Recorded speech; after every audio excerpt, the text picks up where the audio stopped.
جب آپ ڈریکولا کا نام سنتے ہیں تو آپ کے ذہن میں کیا آتا ہے؟ نوکیلے دانت، کالی ابا اور خون پینے والا ایک خیالی عفریت۔ لیکن اصلی ڈریکولا سائے میں نہیں چھپتا تھا، اسے چھپنے کی ضرورت ہی نہیں تھی۔ اس کا نام ولاد سوم تھا، جو ولاچیا کا شہزادہ تھا۔ لیکن تاریخ اسے ایک اور نام سے جانتی ہے، ولاد دی امپیلر، یعنی سولی پر چڑھانے والا۔ وہ کوئی ویمپائر نہیں تھا، لیکن اپنے دشمنوں کے لیے وہ کسی ویمپائر سے زیادہ خوفناک تھا۔ یہ کہانی ایک چھوٹی سی ریاست کے شہزادے کی ہے جس نے اس وقت کی سب سے بڑی سلطنت سے ٹکر لینے کی جرت کی۔ اگر آپ نے ترک ڈرامے دیکھے ہیں تو آپ اسے سلطان محمد فاتح کے ایک حریف کے طور پر جانتے ہوں گے، ایک ایسا شخص جو کبھی ان کا دوست تھا لیکن پھر بدترین دشمن بن گیا۔ لیکن اس میں کتنی سچائی ہے؟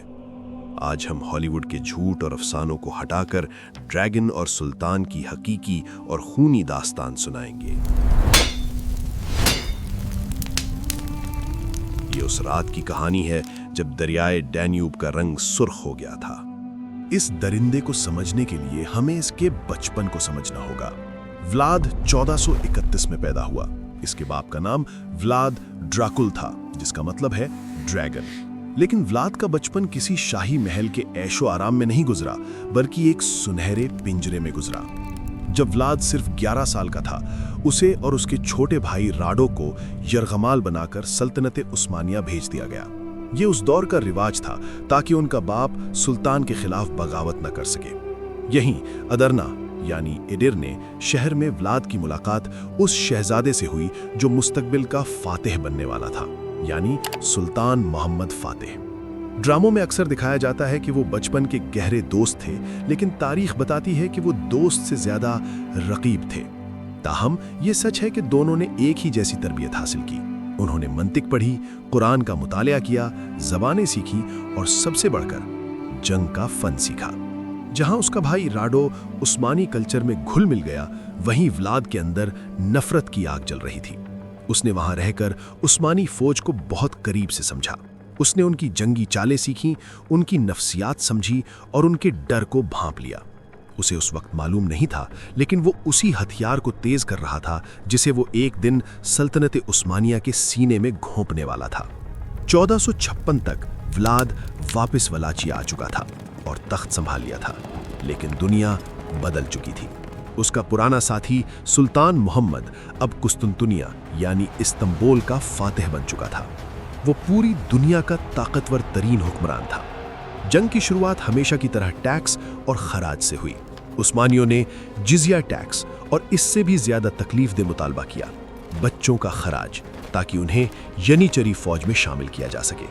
تاریخ میں لکھا ہے کہ جب عثمانی سفیر ٹیکس لینے آئے تو انہوں نے ولاد کے سامنے اپنی پگڑیاں اتارنے سے انکار کر دیا اور کہا کہ یہ ہمارا رواج ہے۔ ولاد نے مسکراتے ہوئے کہا، اگر تم میرے احترام میں پگڑیاں نہیں اتارو گے تو میں اس بات کو یقینی بناؤں گا کہ یہ ہمیشہ کے لیے تمہارے سروں پر ٹکی رہے۔ اس نے ان کی پگڑیاں کیلوں سے ان کے سروں میں ٹھونک دی۔ یہ صرف سزا نہیں تھی، یہ سلطان محمد فاتح کو براہ راست پیغام تھا، جنگ کا اعلان۔ سلطان کا غضب دیکھنے والا تھا۔ انہوں نے ایک عظیم الشان فوج تیار کی۔ بعض مورخین کے مطابق 60,000 سے 1,00,000 فوجی۔ ولاد کے پاس بمشکل 30,000 سپاہی تھے۔ اگر وہ آمنے سامنے کی جنگ لڑتا تو 1 گھنٹے میں ختم ہو جاتا۔ اس لیے اس نے جنگ لڑی ہی نہیں، اس نے جلی ہوئی زمین، سکارچڈ ارتھ کی حکمت عملی اپنائی۔ اس نے اپنے ہی گاؤں جلا دیے، کنووں میں زہر ملا دیا، جانوروں کو مار دیا۔ جب عثمانی فوج آگے بڑھی تو انہیں بھوک، بیماری اور خوف کے سوا کچھ نہیں ملا۔ اور پھر وہ خوفناک رات آئی، 17 جون 1462۔ یہ وہ تاریخ ہے جو ولاد کو ایک جنگی جینیس ثابت کرتی ہے۔ عثمانی فوج دارالحکومت تارگو وشتے کے باہر خیمہ زن تھی۔ فوجی تھگے ہوئے، بھوکے اور اندھیرے سے خوف زدہ تھے۔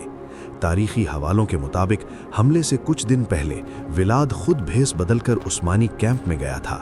چونکہ وہ ترکی زبان روانی سے بولتا تھا، کوئی اسے پہچان نہ سکا۔ اس نے سلطان کے شاہی خیمے کی جگہ معلوم کی اور واپس آ گیا۔